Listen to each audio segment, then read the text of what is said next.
दोस्तों, मैं आपकी अध्यापिका लोपामुद्रा आप लोगों को हिंदी ट्यूटोरियल चैनल में बहुत बहुत स्वागत करती हूँ।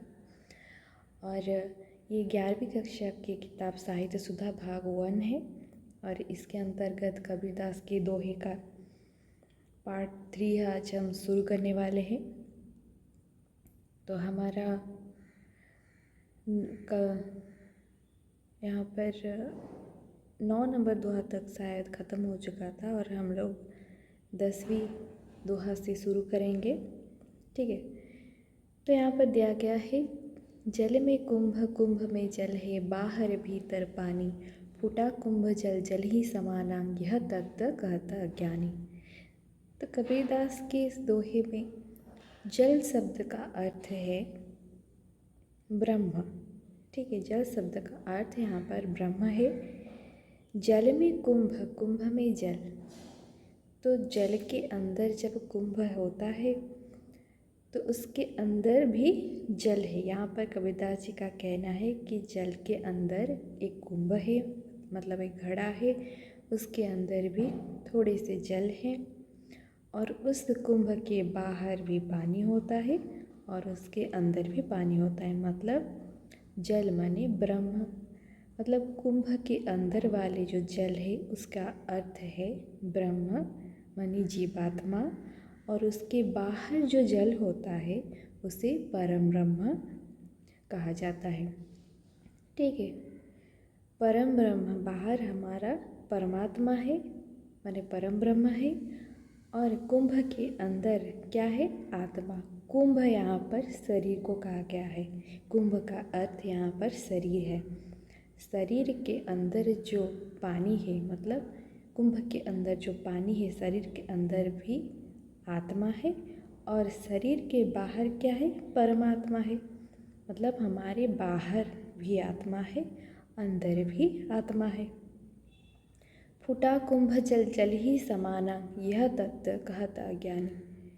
तो यहाँ पर कबीरदास कहते हैं कि जब घड़ा फूट जाता है, मतलब जब हमारा शरीर, हमारा देह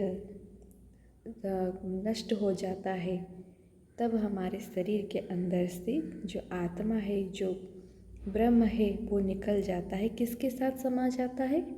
परम ब्रह्म के साथ समा जाता है। उसी तरह घड़ा जब फूट जाता है तो घड़े के अंदर का पानी जो जल है वो बाहर के जल के साथ समा जाता है।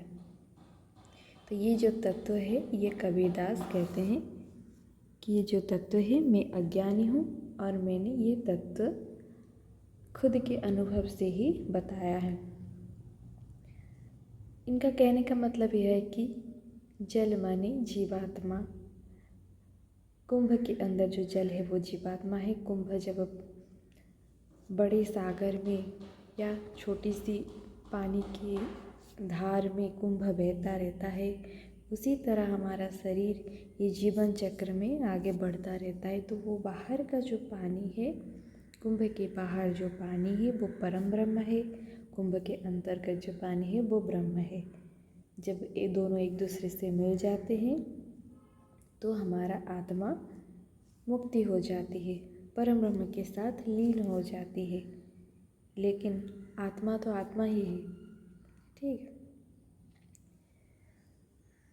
फिर बोलते हैं, बुरा जो देखन में चला, बुरा न मिलिया कोय, जो दिल खोजा आपना, मुझसे बुरा न कोय। यहाँ पर कबीरदास का कहने का मतलब है कि संसार में सब क्या करते हैं? एक दूसरे की बुराई करने में लगे रहते हैं। उनको दूसरों की बुराई से ही संतुष्टि मिलती है, कोई किसी का अच्छा ही नहीं करता। तो इसीलिए उनका एक तत्व यह है कि बुरा जो देखन में चला।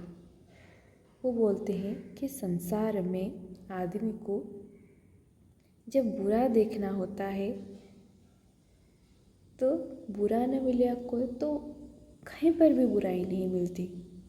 ठीक है, हमें जब कोई किसी में बुराई ढूंढना होता है तो बुराई उसमें नहीं होता। जो दिल खोजा आपना, मुझसे बुरा न कोई। जब मैंने जो दिल खोजा आपना, आपना मने मेरा अपना, जब मैंने अपना दिल खोजा तो मुझसे बुरा तो कोई नहीं था। मैं बुरा हूँ, इसीलिए मैंने दूसरों की बुराई ढूंढी है। दुनिया में हर बुराई और अच्छाई दोनों चीज़ आदमियों में होती रहती है। अगर हम अच्छाई को बढ़ावा देंगे तो वो आदमी बुरा करना छोड़ ही देगा। लेकिन लोग क्या करते हैं, एक दूसरे का बुराई करने लगते हैं। तो इसी को विरोध करते हुए कबीरदास कहते हैं कि बुरा जो देखन में चला, बुरा न मिला कोई। जब मैंने बुराई खोजने की कोशिश की तभी मुझे किसी के अंदर भी बुराई देखने नहीं मिली। लेकिन जब मैंने अपने दिल के अंदर झांका तो मुझे लगा कि मुझसे तो बुरा कोई नहीं है, मेरे अंदर तो बहुत सारी बुराई है। तो मुझे पहले अपने अंदर की बुराई मिटानी पड़ेगी। तो लोगों को क्या करना चाहिए, दूसरों के अंदर की बुराइयों को देखने से पहले अपने अंदर की बुराइयों को देखना चाहिए और उसे मिटाना चाहिए। अगर हम ऐसे निरंतर अपने अंदर की बुराइयां मिटाते चलेंगे, एक के बाद एक मनुष्य ऐसे ही करते रहेंगे तो सारा संसार अच्छाइयों से भर जाएगा। तो उनका कहने का तात्पर्य है कि पहले अपने अंदर की बुराइयां मिटाओ, फिर जा कर के हम लोग अच्छा बन पाएंगे। ऐसे सभी लोग अच्छे बन जाएंगे और दूसरों की अच्छाई भी हमें दिखाई देगी। फिर बोलते हैं, माला तो कर में फिरे जिभ फिरे मुख माही, मानवांग तो दस दिस फिरे यह तो सुमिरन नाही। बोलते हैं कि माला तो कर में फिरे।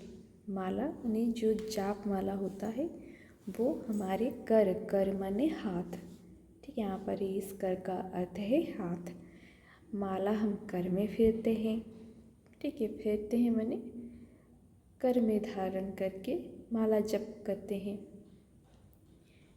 जिभ फिरे मुख माही, और हमारा जो जिह्वा है, जिभ माने जिह्वा, वो क्या करता है, वो मुख में फिरता रहता है, घूमता रहता है। किसका नाम स्मरण करके मुख के अंदर जिह्वा घूमता रहता है, राम का नाम स्मरण करके घूमता रहता है। मनवांग तो 10 दिस फिरे, लेकिन मन क्या करता है, वो तो 10 दिग घूमता रहता है।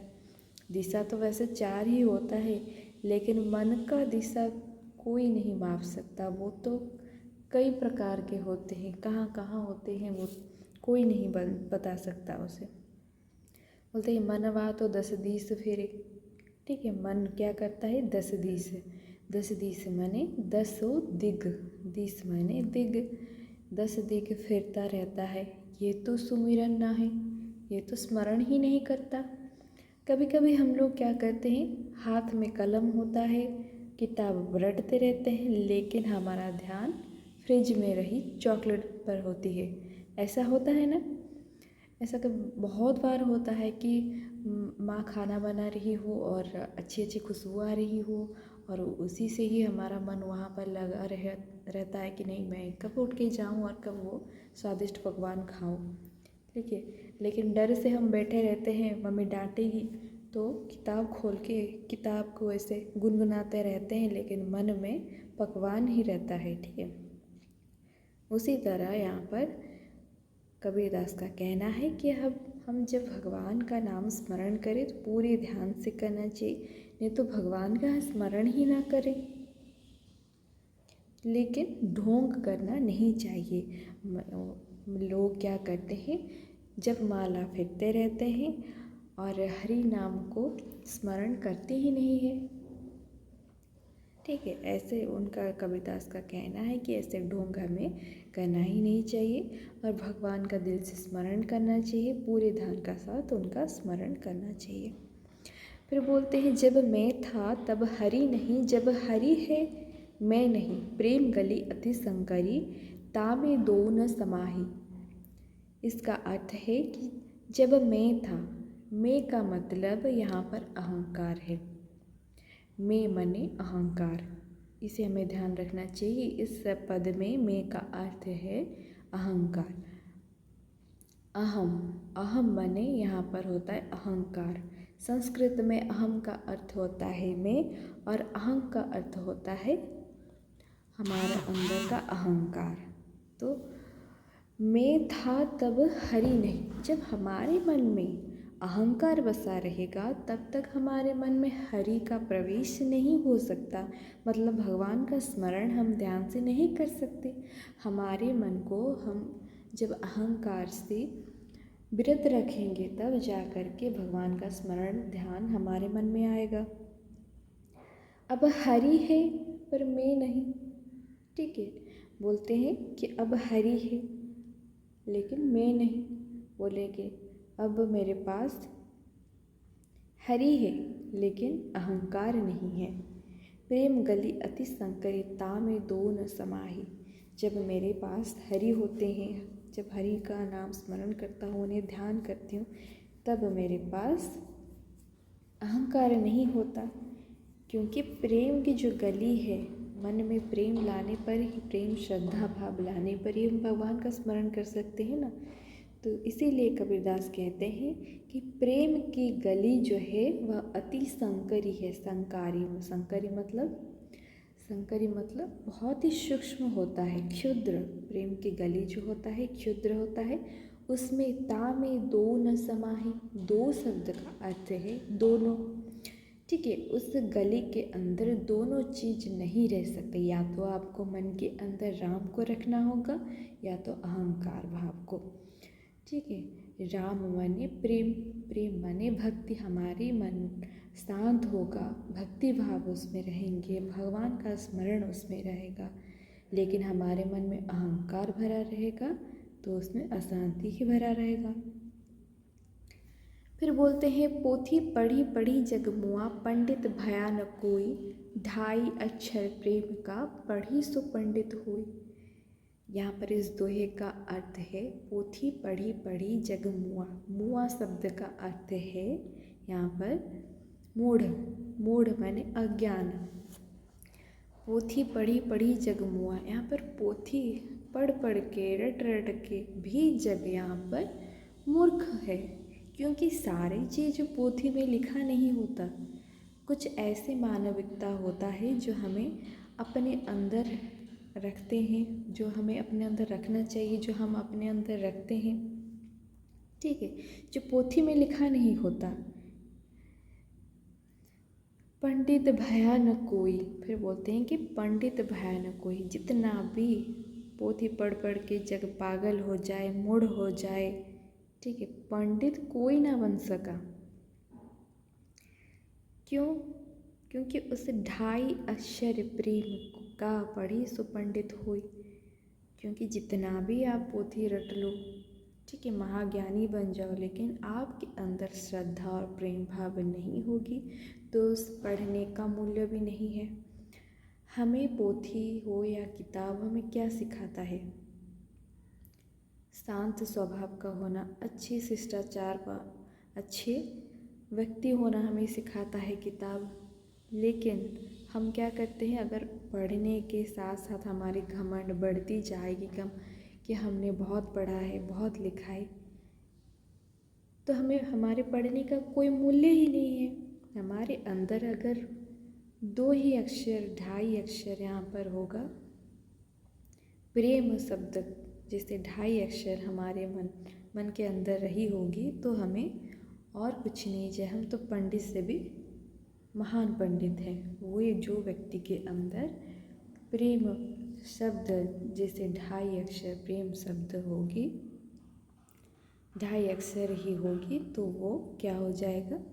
पंडित, बड़ा पंडित से भी बड़ा पंडित है। क्योंकि वही दो अक्षर से ही हम मनुष्य कहलाता है। मनुष्य के अंदर श्रद्धा और प्रेम भाव रहना चाहिए और मनुष्य को अपने अंदर की अच्छाई लोगों तक पहुंचानी चाहिए, ठीक है। फिर बोलते हैं दुख में सुमिरन सब करे, सुख में करे न कोय। जो सुख में सुमिरन करे तो दुख काहे को होय। तो यहाँ पर इस दोहे का अर्थ है कि दुख में सुमिरन सब करे। भगवान को दुख में तो सब स्मरण करते हैं, सुख में करे न कोई।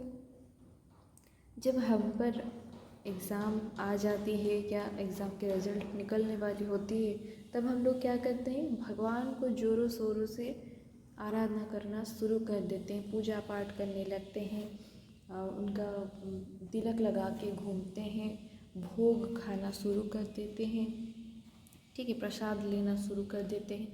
तो ये जो सब होता है कब होता है? जब हमारे ऊपर कोई संकट आ बैठता है, ठीक है, या जब हम दुखी रहते हैं, कोई दुख हमें भारी दुख हो गया हो, तो यही सब हमारे साथ होता है कि भगवान का स्मरण हम उसी समय जोरों शोरों से करने लगते हैं। लेकिन सुख में करे न कोई, लेकिन हम जब अच्छे होटल में खाने जाते हैं या कहीं बाज़ार में घूमते हैं दोस्तों के साथ, तब तो भगवान को कभी याद नहीं करते, ठीक है। या हमारे पास बहुत सारे पैसा है, गाड़ी आ जाता है, अच्छा मोबाइल ले लेते हैं, तब हमें भगवान याद ही नहीं आते। तो उनका कहना है कि दुख में सुमिरन सब करे, सुख में करे न कोई।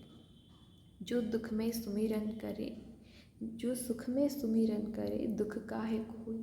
तो उनका कहना है कि सुख में भी हमें भगवान का स्मरण करना चाहिए, क्योंकि मनुष्य को सुख के समय अहंकार आ जाती है, जो कि उसके दुख का कारण होता है। कि सुख में जब हम भगवान को भूल जाते हैं, फिर दुख आ जाने पर हम भगवान को याद करते हैं। इससे क्या होता है? सुख के समय हम सुख से अधीर हो जाते हैं, बहुत खुश हो जाते हैं, जिसके कारण दुख पर हम बहुत ज़्यादा टूट जाते हैं।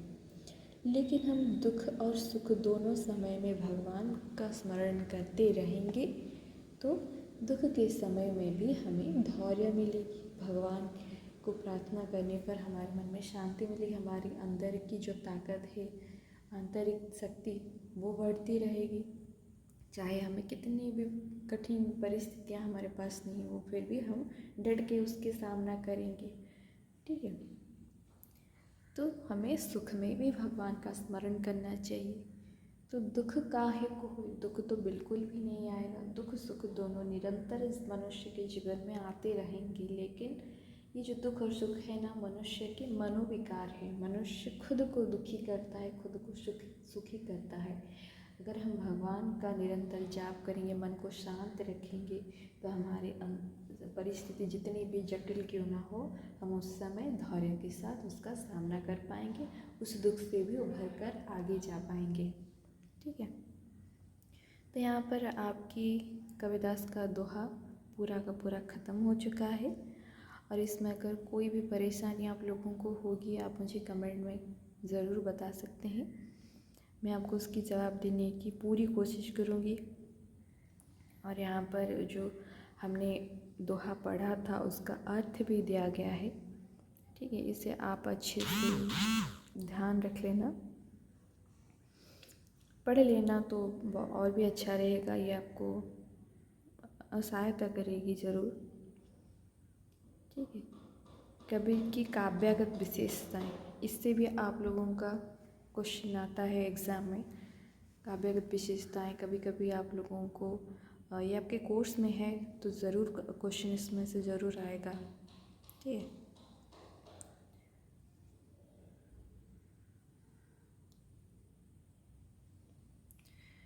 तो हम लोग कबीर की काव्यागत विशेषताएं भी देख लेते हैं। और यहाँ पर जो बाकी 15 दोहा के अर्थ हैं वो आप खुद पढ़ लीजिएगा, क्योंकि मैंने आपको ये समझा दिया है। और आप फिर से पढ़ लेंगे तो आपकी अच्छी जानकारी हो जाएगी। यहाँ पर दिया गया है कबीर की काव्यागत विशेषताएं। कबीर उदार मानववादी हैं। वे जाति पाति, ऊंच नीच, छुआछूत आदि किसी प्रकार से के भेदभाव को नहीं मानते हैं। इन सारे नियम बंधनों का खुलकर विरोध करते हैं। पॉइंट नंबर 2 में दिया गया है कबीर निर्गुणवादी हैं, अर्थात वे ब्रह्म के निराकार निर्गुण सूक्ष्म तत्व मानते हैं। इसीलिए मूर्ति पूजन, अवतार माने जो राम कृष्ण शिव दुर्गा, ये सब हम लोग मानते हैं भगवान के अवतार ही हैं। अवतार को नहीं मानते। यहाँ पर कबीरदास को आप लोग जानते हैं कि वो मुसलमान थे, निर्गुण ब्रह्म के पूजक थे। तो उनके विचार में कि भगवान जो राम है, जो कृष्ण है, वो सब अवतार को नहीं मानते कि उन्होंने किसी अवतार में धरती पर उतरे थे। नहीं, वो उनके मानवता को, उनकी दया भाव को, उनकी मानवत्व को ही वो सबसे बड़ा मानते थे। इसीलिए ही उन्हें भगवान कहते थे और उनको बोलते थे कि हम भी उनकी चली हुई रास्ते पर हम भी चले, उनकी दिखाया गया मार्ग में हम भी चले। ठीक है, खाली उनकी मूर्ति पूजा करें, उन पर अंधविश्वास करें, उनको पूजा पाठ से कुछ नहीं होगा। वो बोलते हैं कि इन लोगों की बताई गई रास्ते पे उनके आदर्श चरित्रों को भी हमें अनुकरण करना चाहिए। ये लोग इसीलिए महान हैं क्योंकि उन्होंने अच्छा काम किया था। फिर बोलते हैं माला, तिलक, पूजा पाठ, तीर्थ व्रत, रोज़ा नमाज को व्यर्थ समझते। वो खुद मुसलमान थे लेकिन रोज़ा नमाज को भी वो व्यर्थ समझते थे क्योंकि उनके लिए मानवता ही सबसे बड़ा धर्म था।